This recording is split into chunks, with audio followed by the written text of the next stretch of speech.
welcome back to CityLine. With me, I have Jonathan Jackson. He is the Executive Director of Palmer Scholars. Welcome, Jonathan, to CityLine. Thank you, Amanda. I'm glad to be here. Well, it's great to be in your living room. I have to say, I really love your curtains, and I want to welcome you to the corner of my master bedroom. Thank you. So, Jonathan, let's give our viewers a refresher here about the mission of Palmer Scholars. And it is to support the underserved Pierce County students who are overcoming financial, cultural, and social barriers in pursuit of their higher education. Can you tell us a little bit about how you live out that mission, and then what is your experience that you are providing for your scholars? Yeah, so I'll start off answering the second part of that. The experience that we're providing is very much a family-oriented experience. You know, we go above and beyond to support our students beyond scholarships. Most folks look at Palmer Scholars and they say, hey, there's scholarships, you can get money for school. And yes, that's true. We provide renewable scholarship funding of up to $5,000 per year. And we even extend that funding into the fifth year, recognizing that more and more students need that additional year to finish. But we bring students in, we give them about a year and a half of college readiness training to help them prepare for that transition, match them with a mentor in their senior year of high school. And then in addition to the scholarship funding that we provide, we do campus visits. And when the students go off as a freshman in college, we send them off with a care package. There's a number of things that we do to just provide wraparound supports and reinforce that sense of being a part of our family. We actually have a new initiative that's slightly different, but has all those same components. And I'll talk about that a little bit later. Fabulous. So it has been about a year and a half now that you have been in your role. The last time we had you on, you were at the 5-month point. Yeah. So give us kind of a play-by-play. What have you been up to, and any exciting or any major expansions to the program? Yeah, so it's been quite a year and a half. So I've been with the organization for about 6 years now. I used to be the program director, then joined the board and became a mentor, and then of course stepped in for Sally Bowes last November. November of 2018 as the ED. There's been a lot that has happened. In addition to pulling together a very robust 3-year strategic plan that's really going to drive our work moving into the future. We've undergone some pretty significant expansions. Our staff, when I took over, I had 3 staff. We're now a team of 7. And about 4 or 5 contractors that are going out, some of those contractors being Palmer Scholars themselves, going out and doing outreach and recruitment work. You know, we've made some changes to the way that we recruit our students, changes to the way that we select students that we have recruited, changes to the way we train students, impacting our mentoring program, shifting that timeline. Literally, I came in and I said, we've been doing great work for 36 years, but just because we've been doing great work doesn't mean we couldn't be doing it even better. So we're taking a look at every single element of the program and making lots of changes. And the biggest expansion that I alluded to before is this new Palmer Pathways initiative. So we've partnered with Pierce County Workforce Central to serve the 15,000 plus young adults in Pierce County that are disconnected from employment or education. So just like students in our legacy program that come in as juniors in high school, these 16 to 24-year-olds that are coming in after they've graduated or after they've gotten their GED, we're still kind of struggling to figure out that next step in terms of getting to career. We bring them in, give them training, a mentor, and scholarship funding, just like students in our legacy program. So we're really just expanding what we're doing and serving a slightly different demographic of young people. Jonathan, how can our viewers get behind that new initiative? And additionally, are you looking for mentors in the trades once we're able to be together face to face? Yeah, absolutely. So there's a number of ways folks can get involved. Obviously, right now with social distancing, it's a bit difficult to, provide those job shadow opportunities or sit down and do interviews with our students. But we are still matching them with mentors, although it's going to happen virtually. So we'll be connecting over Zoom with individuals who want to take the time to say, hey, here's who I am, here was my journey, and let me go ahead and impart some of that wisdom I've gleaned over the years on you. Beyond that, we're recruiting a number of folks. We're looking for board members actually that are representing the trades because it's an expansion that we have not undergone in the past. And so we're lacking that perspective on our board of directors. Obviously, we need mentors for this initiative. We need folks that are willing to step up and provide training opportunities. And so, we'll be very intentional about communicating to our community how folks can get involved in a very impactful way once we're beyond COVID-19. But for now, I mean, if there is interest in being a mentor in that virtual way, they can reach out to us at info@palmerscholars.org. Oh, that is fabulous. That is fabulous, because I feel like, Jonathan, during this time, the best thing that we can do is to be of service virtually for other people. And that ties right in. You have an amazing success story I want you to share with our viewers. And that is that the return of one of your Palmer Scholars is and has dedicated themselves to further work. This speaks to the impact of the program in a whole different level. You have welcomed back Devon in this role. It's very impactful. Tell us how it's changing the result of his employment. Yeah, so we were able to bring Devon White, who was a Lincoln graduate from the class of 2014, graduated from UW in 2018, to come on as our scholar engagement coordinator. You know, as I mentioned, a lot has happened in the past year and a half. One of those things is a reorganization. And so as part of that reorg, we created a full-time position that was focused exclusively on being that person to be in the corner of our scholar, in our scholar's corner. So he's going out and doing campus visits, interacting with students on a very regular basis, and really using his perspective as an alum of the program to help shape what the future of the program will look like. But it's really incredible because he's not simply coming in and saying, here are some of the things that would have been better to help me in particular, so I'm going to make Palmer Scholars what would have been ideal for Devon White. No, he has a very intentional approach to saying, look, here's some things that I've learned. Here's where I can leverage my experience, but let's go ahead and be intentional about hearing what students are needing currently and being responsive to that. So it's been really incredible having him on as a part of the team.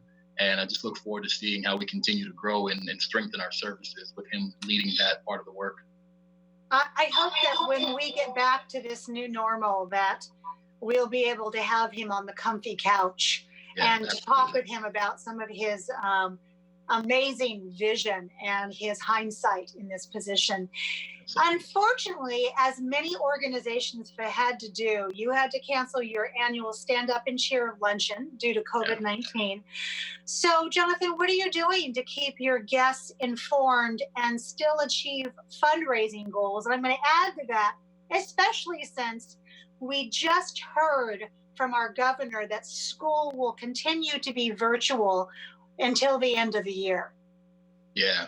So, you know, that shift to virtual learning has had a huge impact on our organization, as it has for many others. But with our scholars being both in college and currently in high school, we're really working to support them and provide additional resources to them in this moment, which is what makes Stand Up and Cheer that much more important. And so we've actually done a little bit of a rebrand and called it Stay In and Cheer, giving folks the opportunity to still be in our scholars' corner and still provide that financial support and get connected in other ways, such as mentoring or reading applications, but we're doing it all online. So we've launched a virtual luncheon webpage, and over the next couple of weeks, we will be releasing a number of scholar testimonial videos, partner testimonial videos, and uploading, there's a number of blog posts that'll be made and things put on social media, really just trying to drive folks to our website so they can find out more about what we're doing and continue to make those impactful gifts, because the fact that we're in this space doesn't mean that college tuition is somehow going to go down, that we're going to need fewer mentors for our students. We're only going to come out of this with greater needs all around. And so it's incredibly important that people continue to step up even while they're staying in. You know, it just struck me that one of the things that the Palmer Scholars gives as a gift to their students is the love of learning. Yes. And the love of learning continues whether we are in a pandemic or not. Yeah. And the skills and the qualities that are developing in all of us right now during this time are going to yield such great results. Yeah. And it ties right into Palmer Scholars and how they stand in that corner with each one of their participants. Tell our audience how we can support the great work of Palmer Scholars besides going to that website and being a part of the Stay In Luncheon. Yeah, so I mean, beyond the financial support, there are a number of ways to get involved with our organization. Folks can sign up to be application readers. Folks can obviously sign up to become mentors. If they don't have the capacity to make that long-term mentoring commitment, we like to welcome community members in to speak about topics around which they're subject matter experts. So somebody can come in and speak to financial literacy or speak to time management, study skills. Beyond that, we have our Palmer Care packages that we assemble on an annual basis. So volunteers for that type of work. There are a number of volunteer opportunities. I would say if folks were to navigate to our website, palmerscholars.org, and click on Get Involved, you'll find several ways that people can really make make a significant impact in the lives of our scholars beyond simply a financial contribution. Jonathan, my last question before I let you walk into your kitchen and get lunch. That is, I am a parent. My child has a college degree. During that time and during her high school year and her college years, her father and I worried incessantly about her education. What advice do you have for parents right now who are in that spot, but even more so because of the financial situation we are in right now, that are scared that their child will not be able to go to college, will not get a mentor? What can you say to them? Yeah, the reality is, being a small organization, we obviously can't serve the entire community. We have a number of resources on our website that folks can access in terms of scholarship listings and resources for students that are already in college around self-care, things along those lines. I think, honestly, the biggest piece of advice that I could give is that this will pass. Scholarship opportunities are still going to exist. Yes, the markets are taking a bit of a hit, but they will bounce back.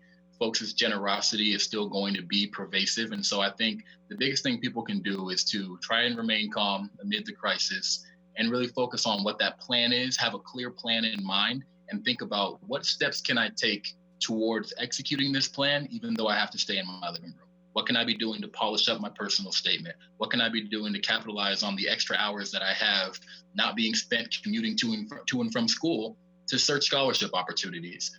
What are the things that I can do right now to get my ducks in a row so that once we can go back out and be in community again, I haven't lost any momentum.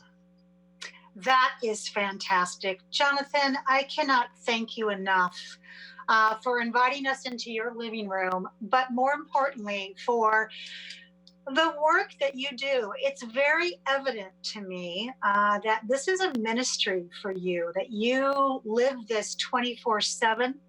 I can imagine that you wake up at nighttime thinking about students, worrying about them falling through the cracks. And there is no amount of money that we could pay you for the room that Palmer Scholars occupies in your heart. Saying thank you is really not enough. So I am just bowled over by what you are doing. And I want you back on CityLine sooner than later, okay?